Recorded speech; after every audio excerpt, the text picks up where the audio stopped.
नमस्कार दोस्तों। आज हम एक ऐसे ग्रंथ के बारे में बात करेंगे जो न केवल भारतीय संस्कृति का अभिन्न हिस्सा है बल्कि पूरी दुनिया में अपने ज्ञान और शिक्षाओं के लिए प्रसिद्ध है। यह ग्रंथ है भगवद गीता। भगवद गीता, जिसे हम गीता के नाम से भी जानते हैं, महाभारत के भीष्म पर्व का एक हिस्सा है। यह एक संवाद है जो भगवान कृष्ण और अर्जुन के बीच हुआ था। गीता में भगवान कृष्ण ने अर्जुन को जीवन के विभिन्न पहलुओं पर ज्ञान दिया। यह ग्रंथ हमें जीवन जीने का सही तरीका बताता है। इसमें कर्म, धर्म और मोक्ष के बारे में गहन शिक्षाएं दी गई हैं। महाभारत के युद्ध के मैदान में जब अर्जुन ने अपने कर्तव्यों को लेकर संदेह किया, तब भगवान कृष्ण ने उन्हें गीता का उपदेश दिया। उन्होंने अर्जुन को कर्मयोग, भक्ति योग और ज्ञान योग के माध्यम से जीवन के सत्य को समझाया। गीता हमें सिखाती है कि हमें अपने कर्तव्यों का पालन निस्वार्थ भाव से करना चाहिए। यह हमें बताती है कि कर्म करते समय हमें फल की चिंता नहीं करनी चाहिए, बल्कि अपने कार्य को पूरी निष्ठा और समर्पण के साथ करना चाहिए। भगवान कृष्ण ने अर्जुन को यह भी सिखाया कि हमें अपने मन को स्थिर रखना चाहिए और किसी भी परिस्थिति में धैर्य नहीं खोना चाहिए। हमें अपने लक्ष्य पर ध्यान केंद्रित रखना चाहिए और अपने कार्य को पूरी ईमानदारी से करना चाहिए। गीता हमें सच्चाई, प्रेम और अहिंसा का मार्ग दिखाती है। यह हमें सिखाती है कि हमें सभी जीवों के प्रति दया और करुणा का भाव रखना चाहिए। हमें अपने जीवन में सच्चाई और ईमानदारी का पालन करना चाहिए। यह ग्रंथ आज भी उतना ही प्रासंगिक है जितना हजारों साल पहले था। गीता की शिक्षाएं समय और स्थान की सीमाओं से परे हैं। यह हमें जीवन के हर पहलू में मार्गदर्शन प्रदान करती है और हमें एक बेहतर इंसान बनने की प्रेरणा देती है। गीता की शिक्षाएं न केवल व्यक्तिगत विकास के लिए महत्वपूर्ण हैं, बल्कि समाज और विश्व के कल्याण के लिए भी अत्यंत महत्वपूर्ण है। यह हमें एकता, शांति और सद्भाव का संदेश देती है। तो दोस्तों, आइए हम सभी गीता की शिक्षाओं को अपने जीवन में अपनाएं और एक बेहतर समाज और विश्व का निर्माण करें। धन्यवाद। हिंदू धर्म में समय को 4 युगों में विभाजित किया गया है: सतयुग, त्रेता युग, द्वापर युग और कलयुग। कलयुग को सबसे अंतिम और सबसे खराब युग माना जाता है। यह युग पाप, अज्ञानता और अधर्म से भरा होता है। इस युग में लोग स्वार्थी, लालची और क्रूर हो जाते हैं। धर्म का ह्रास होता है और अधर्म का बोलबाला होता है। हमारे शास्त्रों में कलयुग के बारे में बहुत कुछ बताया गया है। हमारे पुराणों में कलयुग के बारे में कई भविष्यवाणियां की गई हैं। शिव पुराण, विष्णु पुराण और श्रीमद् भागवत जैसे ग्रंथों में कलयुग के बारे में विस्तार से बताया गया है। इन ग्रंथों के अनुसार कलयुग में लोगों का जीवन काल कम हो जाएगा, बीमारियां बढ़ेंगी और प्राकृतिक आपदाएं आएंगी। लोग झूठ बोलेंगे, धोखा देंगे और एक दूसरे से घृणा करेंगे। यह एक ऐसा समय होगा जब धर्म का नाश लगभग हो जाएगा और अधर्म का बोलबाला होगा। कलयुग की सबसे बड़ी पहचान है नैतिक मूल्यों का ह्रास। आज हम अपने आसपास देख सकते हैं कि कैसे लोग स्वार्थी होते जा रहे हैं, रिश्ते टूट रहे हैं और लोग एक दूसरे पर भरोसा नहीं करते। पहले लोग ईमानदारी, सच्चाई और प्रेम जैसे मूल्यों को महत्व देते थे, लेकिन आजकल इन सब चीजों का महत्व कम होता जा रहा है। लोग पैसे और सत्ता के पीछे भाग रहे हैं। कलयुग में धर्म और नैतिकता का ह्रास एक चिंता का विषय है। ऐसा माना जाता है कि कलयुग के अंत में भगवान विष्णु कल्कि के रूप में अवतार लेंगे। यह अवतार एक दिव्य योद्धा के रूप में प्रकट होगा, जो एक सफेद घोड़े पर सवार होकर आएगा। कल्कि का आगमन एक नए युग की शुरुआत का संकेत होगा, जहां सत्य और धर्म की पुनर्स्थापना होगी।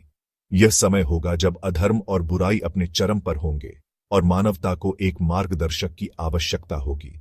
कल्कि एक योद्धा होंगे जो धरती पर अधर्म का नाश करेंगे और धर्म की स्थापना करेंगे। वह अपने दिव्य शस्त्रों और शक्तियों का उपयोग करके बुराई की ताकतों को पराजित करेंगे।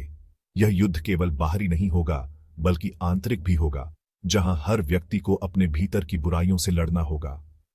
कल्कि का उद्देश्य केवल बुराई का नाश करना नहीं होगा, बल्कि मानवता को एक नई दिशा देना भी होगा। कल्कि का अवतार बुराई पर अच्छाई की जीत का प्रतीक है। यह हमें यह सिखाता है कि चाहे कितनी भी कठिनाइयां और चुनौतियां क्यों न हों, अंत में सत्य और धर्म की ही विजय होती है। यह अवतार हमें यह भी याद दिलाता है कि हमें हमेशा अपने कर्तव्यों का पालन करना चाहिए और धर्म के मार्ग पर चलना चाहिए। यह हमें आशा देता है कि बुराई कितनी भी शक्तिशाली क्यों न हो, अंत में अच्छाई की ही जीत होती है।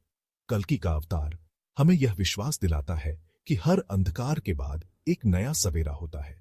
यह हमें प्रेरित करता है कि हम कभी भी हार न माने और हमेशा अपने लक्ष्यों की ओर बढ़ते रहे।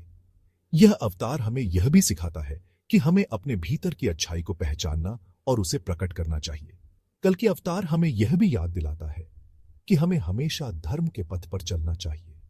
यह हमें यह सिखाता है कि हमें अपने जीवन में नैतिकता और सत्य का पालन करना चाहिए। कल्कि का संदेश है कि हमें अपने कर्तव्यों का पालन करते हुए समाज में शांति और सद्भावना स्थापित करनी चाहिए। यह अवतार हमें यह भी प्रेरित करता है कि हम अपने जीवन में सकारात्मक बदलाव लाएं और दूसरों के लिए एक उदाहरण बने। क्या गीता में कलयुग के अंत का जिक्र है? यह एक ऐसा प्रश्न है जो कई लोगों के मन में उठता है। गीता, जो कि महाभारत का एक महत्वपूर्ण हिस्सा है, हमें जीवन के कई महत्वपूर्ण पहलुओं के बारे में सिखाती है। लेकिन क्या इसमें कलयुग के अंत का कोई स्पष्ट उल्लेख है? गीता में कलयुग के अंत के बारे में सीधे तौर पर नहीं बताया गया है। हालांकि इसमें कई संकेत और शिक्षाएं हैं जो हमें इस विषय पर विचार करने के लिए प्रेरित करती हैं। गीता का मुख्य उद्देश्य हमें जीवन के सही मार्ग पर चलने के लिए प्रेरित करना है। यह ग्रंथ हमें कर्म, धर्म और मोक्ष का ज्ञान देता है। गीता में भगवान कृष्ण अर्जुन को यह सिखाते हैं कि हमें अपने कर्तव्यों का पालन करना चाहिए और धर्म के मार्ग पर चलना चाहिए। यह शिक्षाएं हमें जीवन के हर पहलू में मार्गदर्शन करती है। हालांकि गीता में यह जरूर बताया गया है कि जब जब धर्म का ह्रास होता है और अधर्म बढ़ता है, तब तब भगवान अवतार लेते हैं।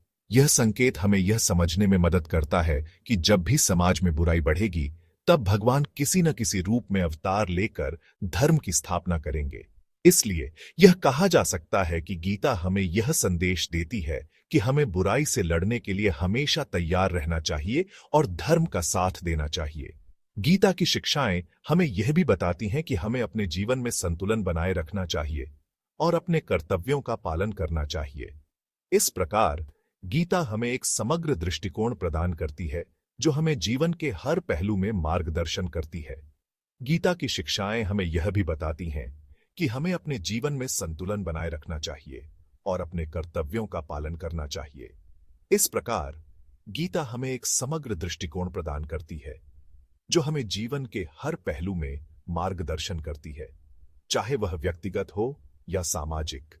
गीता की शिक्षाएं हमें हर स्थिति में सही मार्ग दिखाती हैं। अंत में यह कहा जा सकता है कि गीता में कलयुग के अंत का कोई स्पष्ट उल्लेख नहीं है, लेकिन इसकी शिक्षाएं हमें यह समझने में मदद करती हैं कि हमें अपने जीवन में कैसे जीना चाहिए। गीता हमें यह सिखाती है कि हमें अपने कर्तव्यों का पालन करना चाहिए, धर्म का साथ देना चाहिए और बुराई से लड़ने के लिए हमेशा तैयार रहना चाहिए। इस प्रकार गीता हमें एक समग्र दृष्टिकोण प्रदान करती है जो हमें जीवन के हर पहलू में मार्गदर्शन करती है। कलयुग से सीख।